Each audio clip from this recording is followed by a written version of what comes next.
What if the people you trust most are unconsciously programmed to destroy you? Over a century ago, Sigmund Freud recognized a shocking truth. Humans are beings filled with hidden drives, repressed fears, and unconscious power games. In the depths of our psyche lurk primitive instincts that disguise themselves as love, care, or friendship.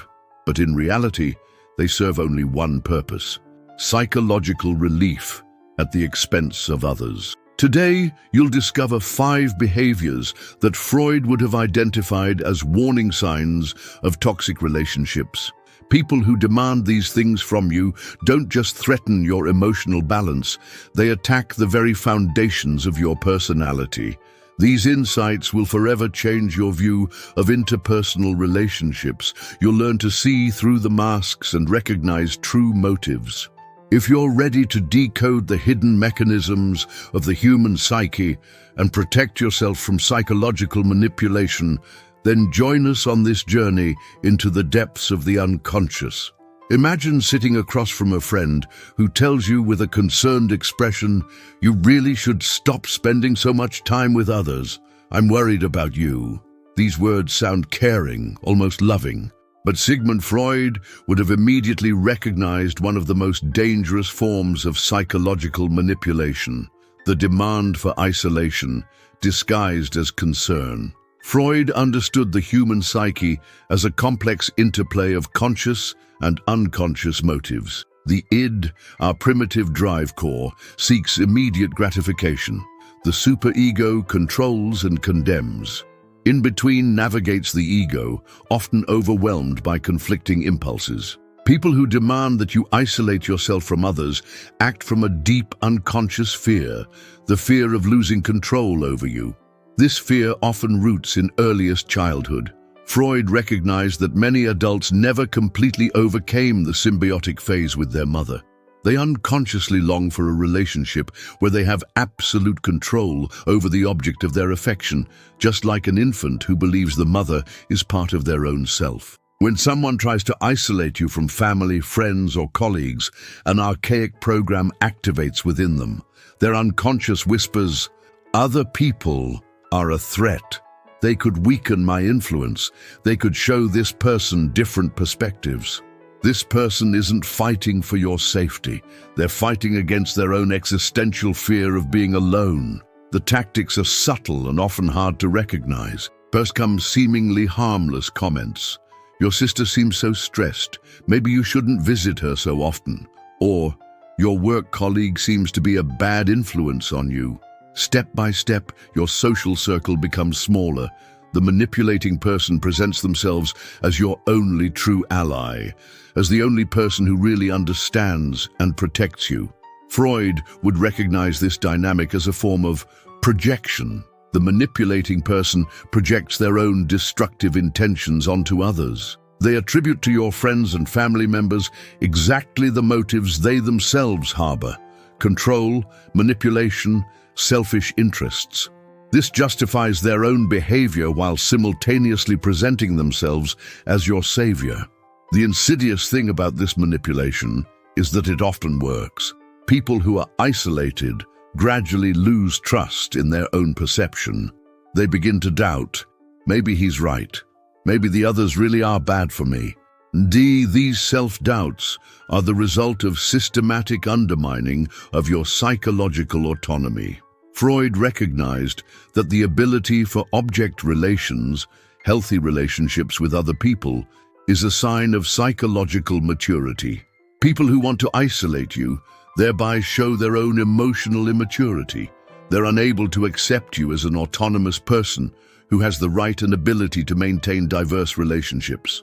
The warning signs are clear: mistrust toward your other relationships, constant criticism of people close to you, guilt feelings when you spend time with others, and the feeling of having to justify your social contacts.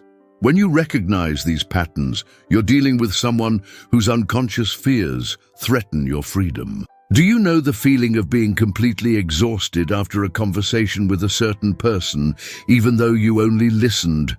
Freud would have immediately recognized this phenomenon. You're dealing with someone who demands that you put their emotional needs above your own, always and without exception. This person is an emotional vampire, and their behavior stems from a deep disturbance in psychological development.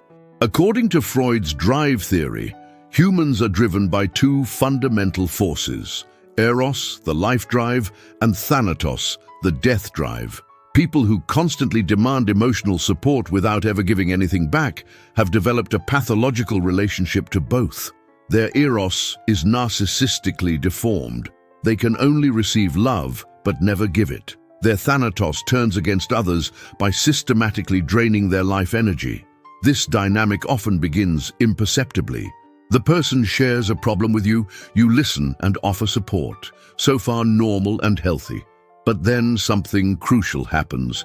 The roles never reverse. When you need support, this person is suddenly unavailable, too busy, or skillfully redirects the conversation back to their own problems.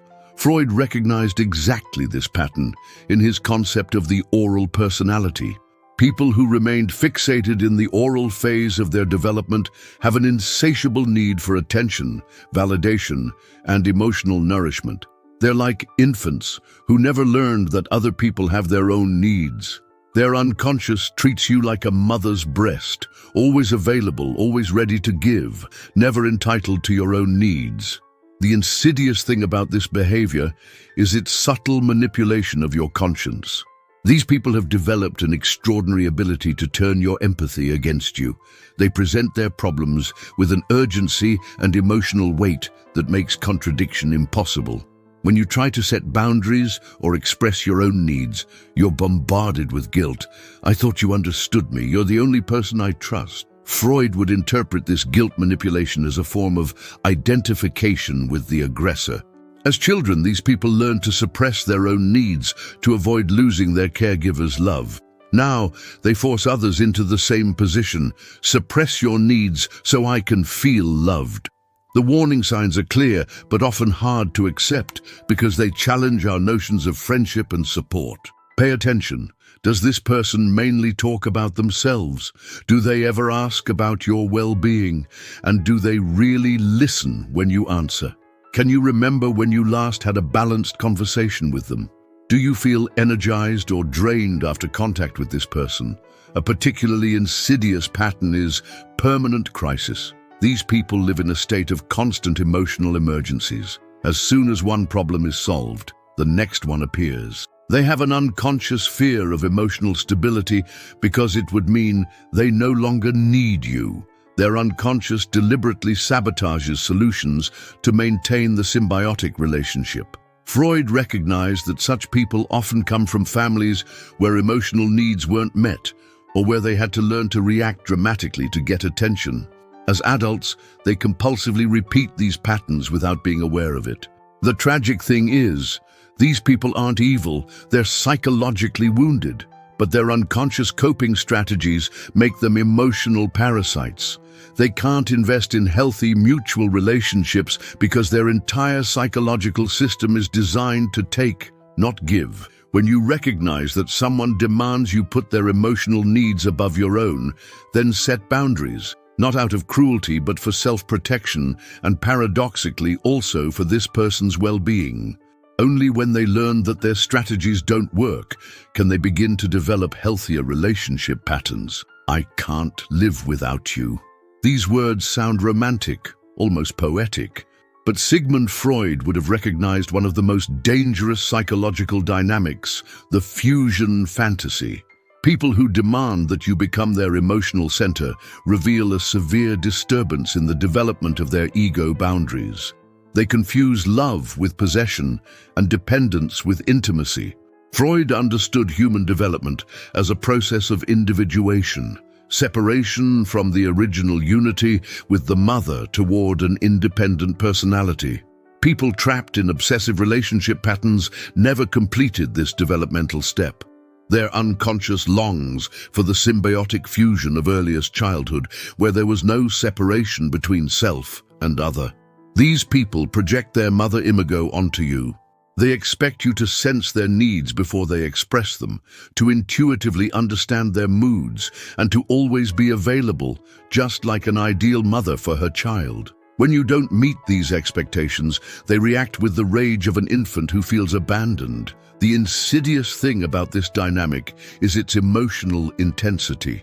These people don't love you as a person. They love the function you fulfill in their psychological household. You've become a transitional object for them, a term that Freud student Donald Winnicott would later coin. Like a child who can't sleep without their teddy bear, these people can't function without your constant validation.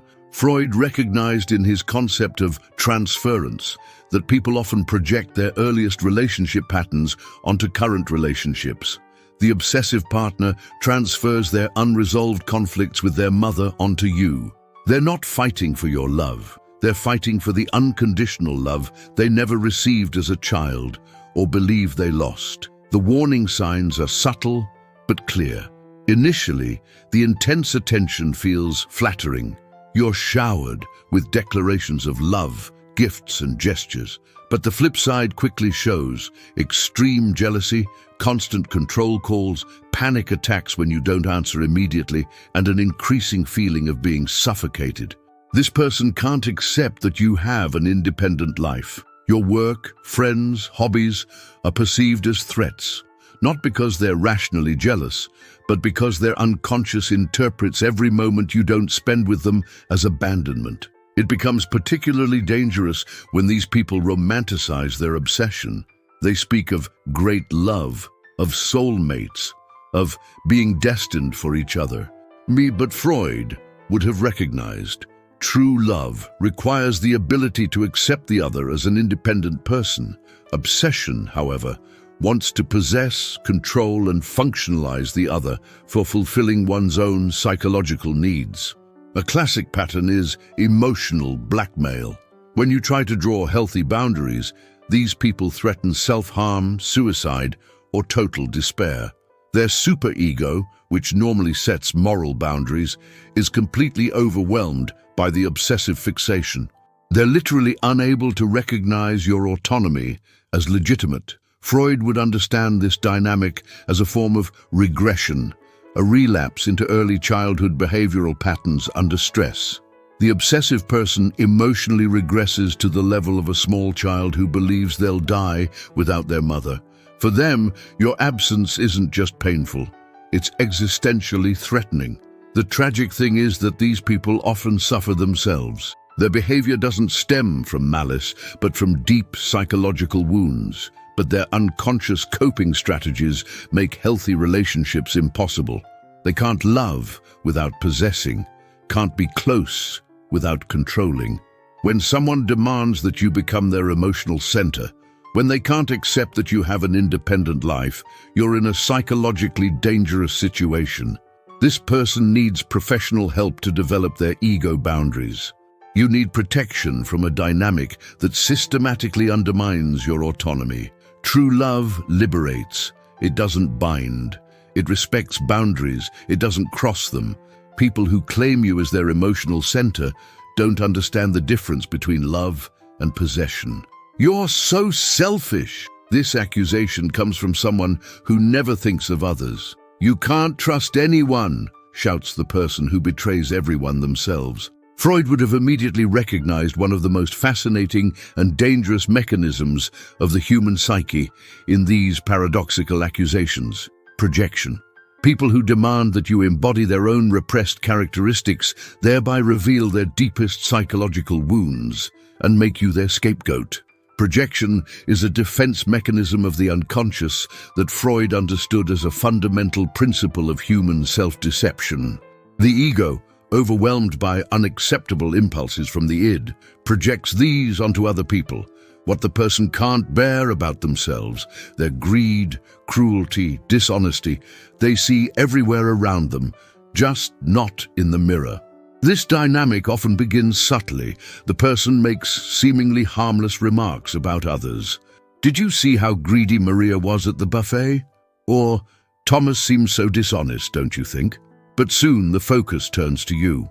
Suddenly you're accused of having exactly the characteristics this person embodies but would never acknowledge. Freud recognized that projection occurs especially in people whose superego, the moral instance of personality, is particularly strict and merciless. These people often learned in childhood that certain feelings or impulses are absolutely unacceptable. Instead of integrating these parts of their personality, they split them off and project them onto others. The insidious thing about this mechanism is its self-fulfilling prophecy. When someone constantly attributes characteristics to you that you don't have, you begin to doubt yourself after a while. Am I really so selfish? You ask yourself, even though you're the one who always gives, while the other only takes. Am I really so unreliable? You ponder, even though you're the one who keeps promises. Freud would have recognized this systematic distortion of reality as a form of gaslighting avant la lettre.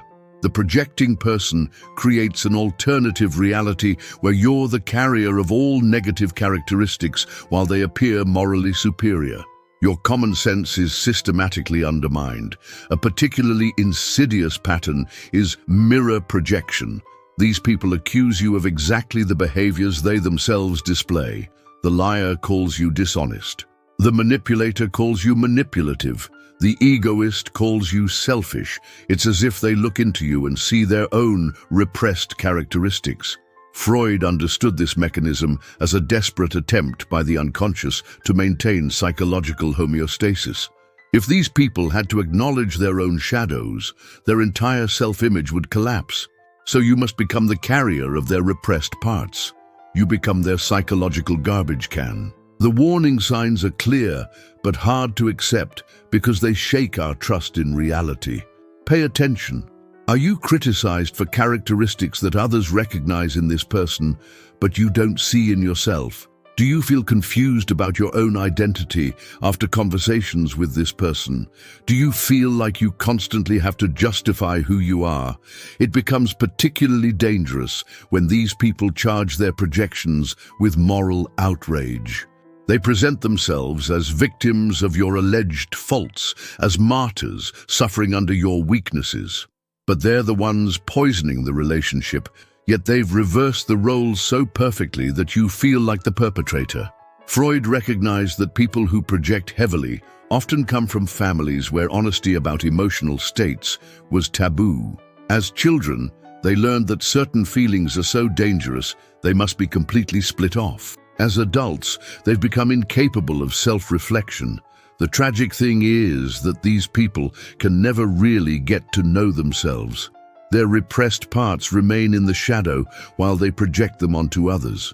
They live in a world of illusions, surrounded by bad people, unable to recognize that they themselves are the source of conflict. When someone demands that you become the carrier of their repressed characteristics, then defend your reality. Trust your perception. This person isn't fighting against you. They're fighting against the parts of themselves they can't accept. Don't let their inner conflict become your problem. I'm different from other people. I'm something special. This self-assessment sounds confident, perhaps even inspiring, but Freud would have immediately recognized the voice of a deeply wounded child hiding behind a mask of grandiosity. People who demand that you confirm and admire their superiority reveal one of the most complex psychological disorders, pathological narcissism.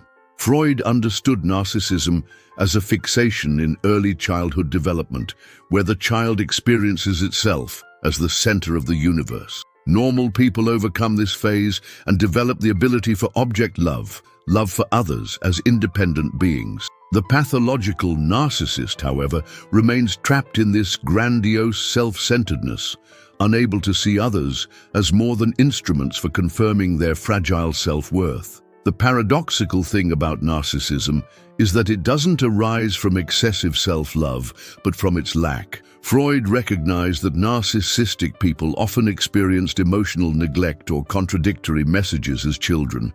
They learned that they only receive love when they're perfect, extraordinary, or admirable. Their true self, with all its normal human weaknesses, was never loved or even seen.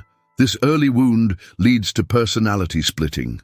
The grandiose self develops as a shield against the unbearable reality of one's own ordinariness and neediness. Underneath hides the wounded child, full of shame, fear, and insatiable longing for unconditional love. The adult narcissist lives in constant fear that their mask might fall and the world discover their true, desperate self. People in your environment who show narcissistic traits will systematically functionalize you for maintaining their illusion. You're not their partner, friend, or colleague. You're their narcissistic supplier. Your job is to admire them, confirm their superiority, and never question their self-perception. The insidious thing about this dynamic is its subtle seduction. Narcissistic people can be extraordinarily charming, intelligent, and charismatic. In the initial phase of a relationship, they shower you with attention and make you something special, but only as long as you mirror their grandiosity. Freud would have recognized this as idealization. You're not loved as a person, but as a mirror of their self-love. The warning signs are clear but hard to accept because they challenge our image of confident, successful people. Pay attention. Can this person ever admit to making a mistake? Do they show genuine interest in your feelings and experiences, or does every conversation ultimately revolve around them? Do they react with anger or cold withdrawal when you don't show the expected admiration? Freud would understand narcissistic rage as access to the wounded child. When their grandiosity isn't confirmed, the fragile self-image collapses and repressed shame breaks through. But instead of feeling and processing this shame, it's immediately converted to anger. You're declared the enemy who dared to expose the emperor as naked. A particularly insidious pattern is emotional withdrawal. When you don't deliver the expected validation, narcissistic people suddenly withdraw their attention and affection from you. This punishment is so painful that many people learn to suppress their own needs to regain the narcissist's favor. Freud recognized that narcissistic people are incapable of genuine empathy, not because they're evil, but because their entire psychological system is designed to maintain the grandiose self-image. They can't really take others' perspectives, because that would mean other people are just as real and important as they are, a realization that would destroy their worldview. The tragic thing is that these people are trapped in their grandiosity, like in a golden cage. They can never experience the deep connection they unconsciously long for, because genuine intimacy requires vulnerability, exactly what their defense system prevents at all costs. When someone demands that you confirm and admire their superiority, recognize you're not dealing with a confident person, but with a wounded child hiding behind a mask of power. Your job isn't to heal this child, only they can do that with professional help. Your job is to protect yourself from a relationship where you're only allowed to exist as a mirror. After everything you've now learned about the hidden mechanisms of the human psyche, you face a crucial realization. The people who demand these 5 things from you aren't fighting against you. They're fighting against their own unconscious demons. But this realization alone isn't enough. Freud knew that true healing is only possible through conscious confrontation with unconscious patterns. It's time to free your authentic self. Freud understood psychoanalysis as a process of becoming conscious. Where it was, there ego shall be. This famous statement means nothing other than liberating your conscious personality from the unconscious compulsions that other people project onto you. You must learn to distinguish between your own feelings and others' projections. The first step to liberation is developing what Freud called reality testing. When someone accuses, isolates, emotionally exploits, wants to possess you, projects their shadows onto you, or demands your admiration, then pause and ask yourself, is this really my behavior, or am I seeing the reflection of a foreign psyche? Particularly important is recognizing that toxic people often trigger our deepest wounds. Freud recognized that we're unconsciously drawn to people who reactivate our earliest relationship patterns. The person who wants to isolate you might speak to your fear of being alone. The emotional vampire possibly activates your fear of rejection. The narcissist might awaken your own longing for attention. This unconscious attraction isn't your fault. It's a sign that your unconscious is trying to heal old wounds. But healing doesn't happen through repeating traumatic patterns, but through consciously breaking them. You must learn to distinguish the voice of your wounded inner child from the voice of your adult wisdom. Freud taught that the therapeutic process works through transference and countertransference. In toxic relationships, other people transfer their unresolved conflicts onto you, and you react with countertransference. You unconsciously take on the roles they assign you. Liberation lies in consciously recognizing and breaking this dynamic. Set clear boundaries, but not from anger or revenge, but from self-love. Freud understood boundaries as expression of a healthy ego that can distinguish between inside and outside. When someone demands you isolate yourself, then answer, "I decide for myself who I spend time with." When someone only takes but never gives, then say, "I'm willing to support, but I also need reciprocity." The most difficult realization is perhaps that you can't save these people. Freud knew that every person must walk their own psychological development path.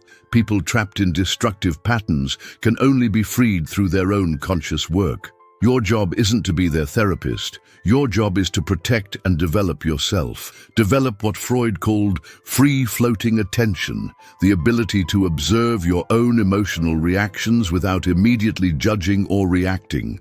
When you feel uncomfortable, exhausted, or confused in certain people's presence, that's a signal from your unconscious. Listen to it. Consciously surround yourself with people who respect your autonomy, who are able to give and take, who see you as a whole person and not as a function for their needs. Freud recognized that healthy relationships are based on object love, the ability to love others as independent beings, not as projection screens for one's own needs. Begin the process of self-analysis. Ask yourself, what patterns do I repeat in my relationships? What unconscious fears make me vulnerable to manipulation? What parts of my personality have I repressed myself? Freud taught that self-knowledge is the key to liberation.